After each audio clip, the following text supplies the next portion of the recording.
시청자 여러분 안녕하십니까? BOA 모닝뉴스 시작합니다. 이종섭 한국 국방부 장관은 북한이 핵실험 준비를 마치고 한국을 향해 보복성 대응을 언급하고 있다며 엄중한 안보 상황이라고 강조했습니다. 또 주한미군의 고고도 미사일 방어체계 사드 기지 환경 영향평가 협의회가 구성됐다고 밝혀 기지 정상화가 시작됐음을 시사했습니다. 첫 소식 박동정 기자가 보도합니다. 이종섭 한국 국방부 장관은 29일 국회 국방위원회 전체 회의에 출석해 현안 보고를 하면서 북한이 핵실험을 할 수 있는 상태에 있다며 한미 공조 아래 도발 징후를 면밀히 감시하고 있다고 밝혔습니다. 이 장관은 특히 풍계리 핵실험장 3번 갱도는 핵실험이 가능한 상태에서 현재 특이 동향은 식별되지 않고 있고 미사일의 경우는 지난 6월 탄도미사일 발사 이후 약 2달 만에 순항미사일을 발사했고 신형 대륙간 탄도미사일 ICBM과 단거리 탄도미사일 등의 발사 준비를 계속하고 있다고 설명했습니다. 그러면서 미한 양국군이 연합연습인 을지 프리덤 실드를 진행 중인 가운데 북한은 이를 강도 높게 비난하며 강력한 보복성 대응을 언급하는 등 엄중한 안보 상황이 지속되고 있다고 밝혔습니다.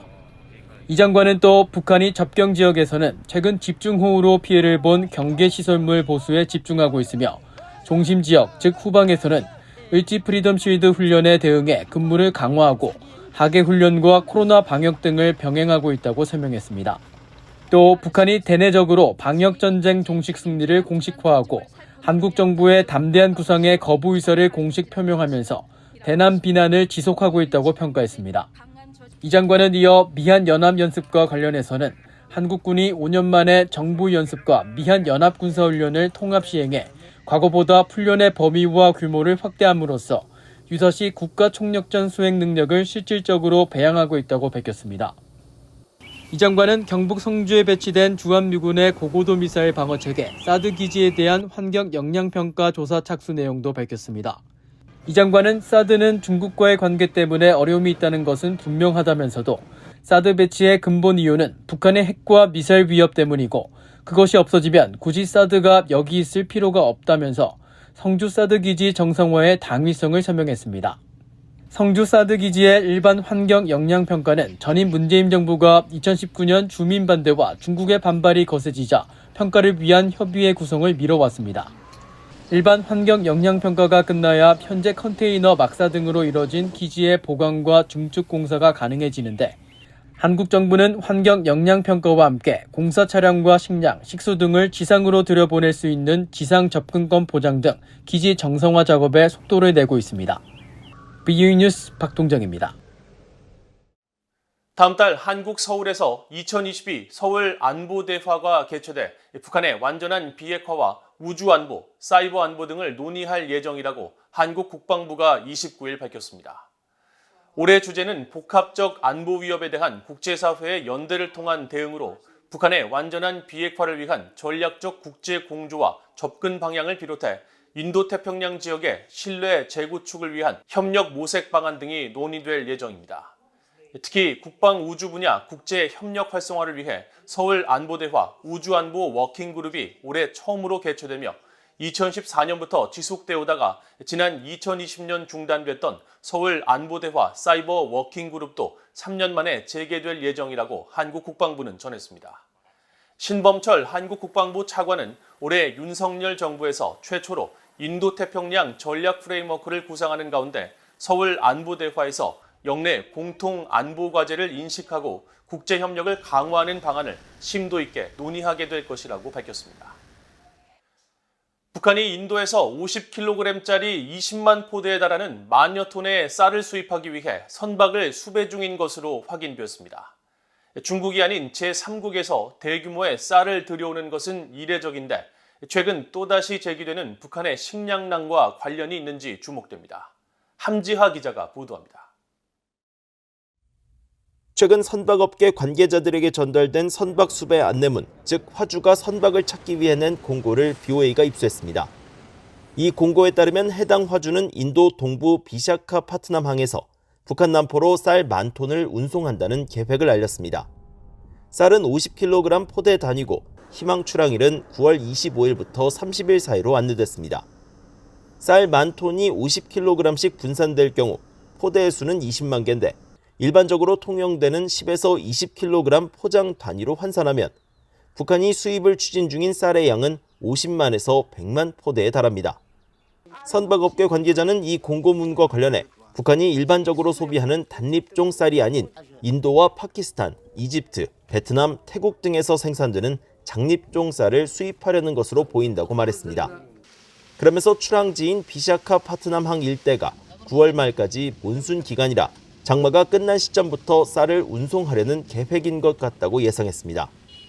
인도산 쌀의 수출입을 추진하는 회사나 기관에 대한 구체적인 정보는 아직 확인되지 않았습니다.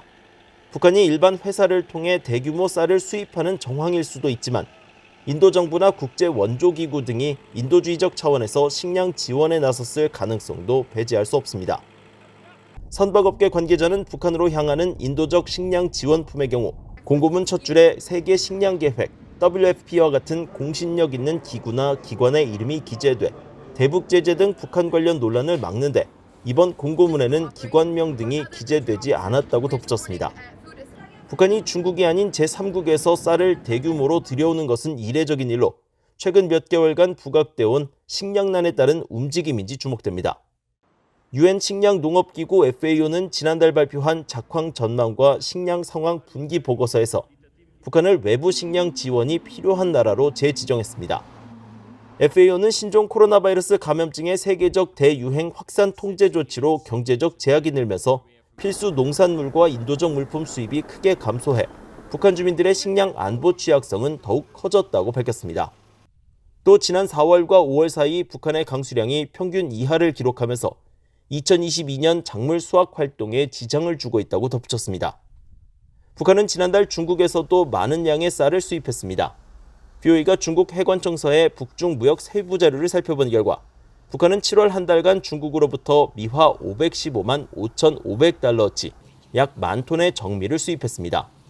이는 지난 2019년 10월 중국으로부터 779만 달러어치의 쌀을 수입한 이래 월별 수입액으론 2년 10개월 만에 최대 규모입니다. BOE 뉴스 함재합니다.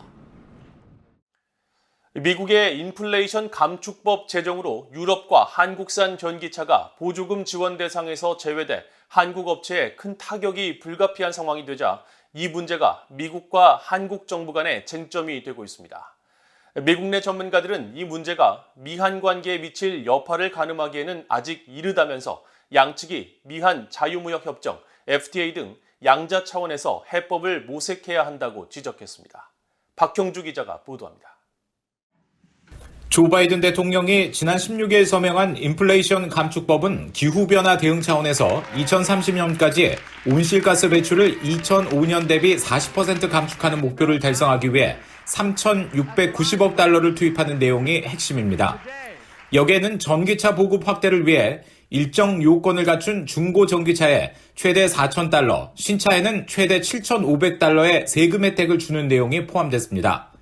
다만 전기차가 미국과 캐나다, 멕시코 등 북미 지역에서 조립됐을 때만 이런 보조금 혜택을 받을 수 있어 테슬라 등 미국산 전기차 21개 모델은 혜택을 받지만 유럽산 전기차를 비롯해 한국의 현대차와 기아차가 생산하는 전기차는 보조금 지원 대상에서 제외됩니다. 업계에 따르면 미국의 올해 1분기 전기차 시장 점유율은 테슬라가 75%로 1위, 이어 한국의 현대차가 9%로 2위를 기록했습니다. 1, 2위 격차가 크지만 현대차 등이 미국 시장에 투자 확대를 추진하고 있어 한국 측에 미치는 파급이 만만치 않습니다. 한국 정부는 방한 중인 데니얼 크리튼브링크 국무부 동아시아 태평양 담당 차관보에게 이런 문제에 대한 깊은 우려를 전하고 한국 업체들의 대규모 미국 투자 등을 강조하면서 해법 마련을 요청했습니다. 워싱턴의 민간연구소인 미국 외교협회의 스콧 스나이더 미한 정책국장은 이번 문제가 미한 관계에 특별한 영향을 줄 것으로 생각하지 않는다면서 시간을 갖고 문제 해결을 위한 노력을 기울여야 한다고 지적했습니다. I think there are multiple avenues through which there will be an effort to address this. And it's premature to try to predict an outcome. You know, it's going to require some time to settle interpretation. This is it's such a new area. It's not surprising at all that there would be difficulties or challenges or unanticipated impacts. 스나이더 국장은 또 이번 문제는 미한 동맹에서 기술 경제 분야의 중요성을 반증하고 있으며 미국과 한국이 강조한 글로벌 포괄적 전략 동맹이라는 목표를 달성하기 위해 정부 차원을 넘어 민간 분야의 협력이 필수적이라는 점을 말해준다고 강조했습니다. 민간 연구소인 헤리티지 재단의 앤서니 김 연구원은 이번 문제가 불거진 시점이 안타깝다면서 이 문제를 해결하기 위한 가장 실용적인 통로는 한미 자유무역협정 FTA 체계와 협의 절차일 것이라고 말했습니다. 국제경제와 통상 전문가인 김 연구원은 그러면서 관련 논의가 미한 양자 간 제도화된 협정을 통해 가속할 수 있다면서 내년부터 관련 법이 효력을 발휘하는 만큼 해법을 모색할 기회가 여전히 있다고 강조했습니다. VOA 뉴스 박형주입니다. 한국을 방문 중인 엘리자베스 살몬 신임 유엔 북한 인권 특별 보고관이 29일 서울 유엔 인권 사무소에서 북한 인권 단체들과 만나 피해자를 중심에 놓고 북한 인권 문제에 접근하겠다고 밝혔습니다.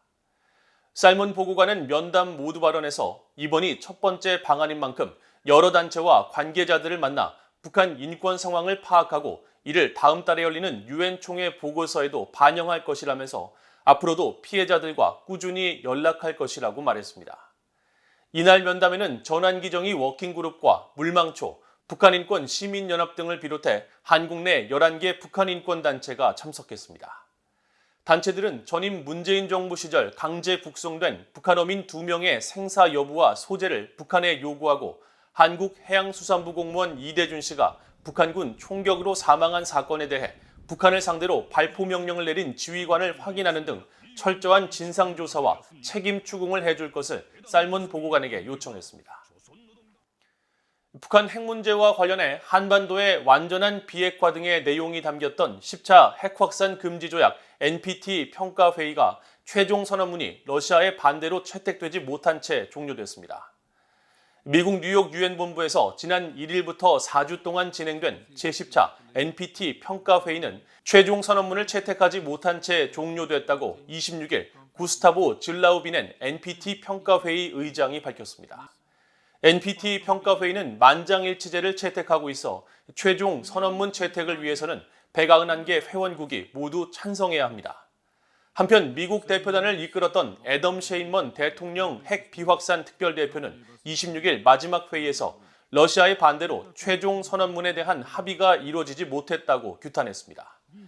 최종 선언문 초안에는 북한의 핵과 관련해 한반도에 완전하고 검증 가능하며 불가역적인 비핵화, 즉 CBID를 확고하게 지지한다는 내용이 담겼으며 유엔 대북 제재의 충실한 이행의 중요성을 거듭 확인하고 북한의 지난 6차례 핵실험을 규탄하면서 북한이 추가 핵실험을 해서는 안 된다고 강조하는 내용이 포함됐었습니다. 이상으로 VOA 모닝뉴스를 모두 마칩니다. 시청해주신 여러분 고맙습니다.